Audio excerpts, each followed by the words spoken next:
ঈশিতা, আমি ভাবছি কালকে বাবা আর ভাইকে আসতে বলবো। তুমি একটা কাজ করো না, তুমি একটু ওদের জন্য খাবার বানিয়ে রেখো। ঠিক আছে, ডেকে নাও, করে দেবো ভালো রান্না। সত্যি বানিয়ে দিবে তো? হ্যাঁ বলছি তো, ডেকে নাও। ঠিক আছে। আচ্ছা তুমি একটা কথা বলো তো, তুমি খাবার বানিয়েছো নাকি বানাওনি? ওরা তো এখনই চলে আসবে। না রাহুল, এখনো তো কিছু বানাইনি। তাছাড়া আমি ভাবলাম ওরা তো তোমার বাড়িরই লোক, বাহিরের লোক তো নয়, তাই আমাদের বাড়িতে যা রান্না হবে তাই খেয়ে নিবে। তুমি কিন্তু বেশি বাড়াবাড়ি করছো। তুমি আমাকে কালকে বারণ করে দিতে পারতে যে তুমি খাবার বানাতে পারবে না। আরে এটা নিয়ে তো ওভার রিয়েক্ট করার কি আছে? ওরা এলে বলে দিবে যে গ্যাস ফুরিয়ে গেছিল বা অন্য কোনো বাহানা দিয়ে দিবে। আমি তোমার থেকে এটা আশা করিনি।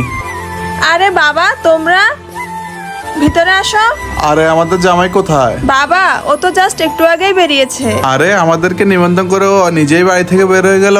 আমি ওকে একটা ফোন করে আসছি।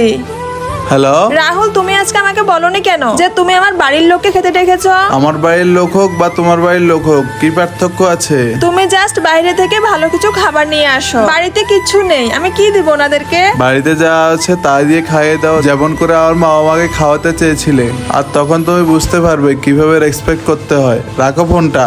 তারপর ছেলেটির কাজটিকে ঠিক মনে করলে ভিডিওটি লাইক করে সাবস্ক্রাইব তো করো।